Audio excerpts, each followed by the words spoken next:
I think APIs are awesome, but there's a spectrum, right? And the spectrum goes like this: if you use a Twitter API in a way that they decide it's not okay, you're kind of screwed. And people, when I say kind of screwed, I mean kind of screwed, because Farmville is doing awesome, right? Zing is doing really well by using an API, what essentially is an API. And the people who built the wrong kind of Twitter tools are really off. But people don't understand, like the worst case scenario is, in our industry, was Google Health. Google Health was an API to do PHR stuff that we were, I relied on, and it went away entirely, like gone. Like not like, oh, you can't do X and Y, but you can still do, A and B, like just gone. So, when you leverage an API as your business model, you are leveraging risk, right? It is, it's essentially a play on how much risk you're willing to take as a company, which can be very smart or very stupid, or the model is also very close to a VAR model, right? So VAR models get changed, like the agreement can terminate by the actual software vendor that you're a VAR for, right? At any time. And I've seen, I spent a lot of time in this industry. Just to be clear, this is not the kind of meeting where the speakers get skipped by the cookie. Yeah. I'm bringing them up. Get him up there. Get him up there. I haven't been skipped. I haven't been skipped by the cookie plate. Come on now. This is good. This is good. Funny. Thank you so much. Thanks, Larry. Thanks, Larry. I appreciate it. Good cookies. It's not that kind of shit. So if you're building a business around a VAR relationship, you also are dealing with the same risk. Yeah. Because they could conclude that, they could close up shop, and that will, that'll vacuum all your business out. Yeah. You're closed as well. So actually, I want to turn that around. What do you think about it? Seeing as how I wasn't prepared to interview, what do you think about building a business fundamentally leveraging an API? I think you nailed it. There's risk of it going away or being turned off to you, like Twitter is. And then there's a lot of advantages. So you get data that ain't available other places, or a service you don't have to build. Because imagine you had to rebuild Twitter, right? And now that's going to be very expensive and defocus you from your... Yeah, even if you did, it's not like you're going to use it. Nobody, well, that's another problem, right? I'm assuming you just build the technology. They will come. And just building the technology is going to defocus you from your core mission, which is to study this healthcare problem, not to ingest, tweet data. What about using like two APIs and not going fully into one in a deep dive on Twitter? Yeah, but that's not always there to, there's not always a backup API. I mean, Rackspace is going through this. We're opening up our cloud API, but it's different than Amazon. Well, I was going to say, if you build on Rackspace and then you want to build on Amazon, it's a little bit different API. And then if you want to be on a third one, it's a little bit different. Well, I mean, yeah, but that's actually the reason why I don't use. That's the reason I don't use Amazon. You know what he's talking about? Shit, I didn't even know you were a Rackspace customer. We're exclusively. Bring some more cookies. Oh, I was a former Racker, so I was a fan of them. But from my perspective, it's like OpenStack is open source. That's the beginning and end of the conversation, right? I mean, it's just no question. I'm not going to use an API from Amazon that traps my data completely, or I'm going to use one from Rackspace that if I absolutely need to, I could insource that. As a healthcare application, I don't know why anyone would do anything other than OpenStack. And you didn't even pay me to say that, did you? Nope. No. Cookies. Yeah, it's just good cookies. So yeah, I mean, it's actually no, we're good. No more cookies. I would say there's a very different. When you're using an API that's free and you're adding value to a platform, permanent accessibility, I like it. That's very different than what the relationship we have with Rackspace. I'm confident when I pay Rackspace my however many dollars per month they have for an instance, that makes them profitable. They're not going to go away, right? If they did go away, someone else is going to rise up to restore that availability because I'm paying them. Yeah. If you're Zynga, you're injecting value into Facebook, and you're not paying Facebook. You're not paying Facebook. Facebook's not paying you. But it's a very, very different model. It's a lot more risk because if again the Twitter risk is if you decide that if the platform decides thank you very much for adding value to our platform, thank you very much for bringing in customers, and your Twitter user experience was awesome, great, thank you for that. We'll be taking that business now. Yeah. that you'll be taking that business now. That will never happen from Rackspace because I'm paying Rackspace. So I think you need to differentiate between paid APIs and not paid APIs. Now, fundamentally, I think you can replace paid APIs in a way you can't free APIs. I think that's a huge distinction between the two in terms of risk. But then when you add APIs, there's a certain point where if you add enough APIs, you are a mashup and you've done something really low cost, and that's awesome. But from a risk perspective, you've built a toy. Yeah. Right? Because you're utterly vulnerable. A toy. A way to translate this is your goals aren't aligned. On Twitter, your goals aren't aligned. The end goal isn't aligned. The profitability isn't aligned.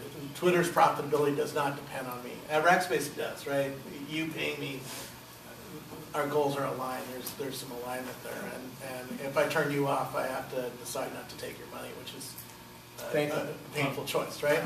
At Twitter, they're not taking your money. So turning you off or changing the rules of the game, which is what they do all the time, is not that painful because my actual customer is over here. And our goals are aligned, but fuck you. You know, I was bringing that point up for Lisa's business with undergrad entrepreneurs with baby businesses. You are building a toy because you're doing a manual API call even. Yeah. Calling on the phone. I mean, there's a certain point where you're just creating value for someone else. I think that's a problem for entrepreneurs. Since time immemorial. Yeah. Like, who are you creating value for? Right. Yeah. Right. And sometimes it's worth it to do that. I put a lot of effort into Google Plus and Facebook as a journalist because I get something back, but it's a weird something back. It's not a straightforward, like a check in my account, right? Yeah. And they can change the rules of the game and really screw me. And, people, like Fred Wilson said, I would never spend my time over there. I'd put on your blog where you own control, Robert's been super graceful with his time, thanks. and him and I have dinner reservations coming up. Late nights are fun. I'm going to feed you regular food, so don't fill up on that. We're going to feed you regular food. Questions for any of our questions? Question for Lisa. So the baby businesses that you started, at what point were you able to say, okay, this is not working, or I need to find something different, or because there's a tendency to keep dragging and figuring out. And these guys' baby businesses too. Go. Oh yeah, you also had baby businesses, I assume. Go. Baby businesses. Well, you had a day job in O'Reilly, right? No, I just write for them. Oh, you just write. You didn't have a day job somewhere? And my formula for the answer to the question is, I did health IT entrepreneurs until I ran out of money, and then I got a good job until I learned some more. And then I did health IT entrepreneurs until I did get a good job and learned some more. And after a while, I know so much that my plans work. Lisa, go. Lisa, go. I love that answer. Thank you, Fred. Love you. You're definitely getting your 175. Before I was going to keep it, I'm definitely going to give you I don't have as clever of an answer, but they just didn't feel totally right. Whereas when I found Rebel, it just felt after like the first 4 weeks of dealing with the idea, just felt right, and it just felt like there was such a need, such a problem, and it was such a big idea that I just ran. I think that part is definitely easier. That okay, you have something that's fine, but for the ones that are dragging. Yeah, for those. But isn't that a good answer though? Because she got her first customer, and then she got funding and more customers. Because it was a play business. Actually, you didn't even have a business. You made it up at the customer side. That's the flip of what I'm looking. I've heard this several times from other company. Let me see if there's a commonality that I saw. The commonality was they listened to the market, and the market started speaking to them and drawing them into one area. Right? Yeah, that's what it was. Because I didn't even know really what a POS was, honestly, 5 years ago. So I have to, if I can say one more thing. So my question was actually the flip side, because when it's working, it's clear that it's working, but when it's not working... To answer your question with another point that Robert was bringing up, and that dovetails Lisa, because I have this thing called pattern recognize, pattern replicate, pattern iterate under a class that I now am fired from, and now I'm no longer even that separate.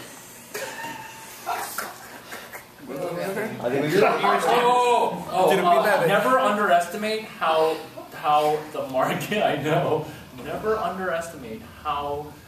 You just have no idea how backwards some people are. Why can't you just DJ up your own one API, connect it to an iPad, okay, and connect it to a cash drawer?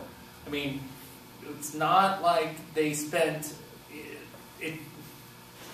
solve a problem. Solve a problem of an older person. Yeah, who's got- here's an example. A guy named John Gotts came to me and showed me a social network aggregator, and I was like, in fact, I gave the exact same answer to two girls out here when we were talking, because they showed me a photo social network. It's like, this looks like Instagram. What else does it do? And they didn't have a good, clear answer, and he didn't have a good, clear answer either. So he went whimpering away, just like they went whimpering away. I try to rally him back. No, but what he did, which was really smart, was he kept pitching the idea and listening to what was coming back. And what eventually came back was Scoble's right, but he found a buyer, which was politicians.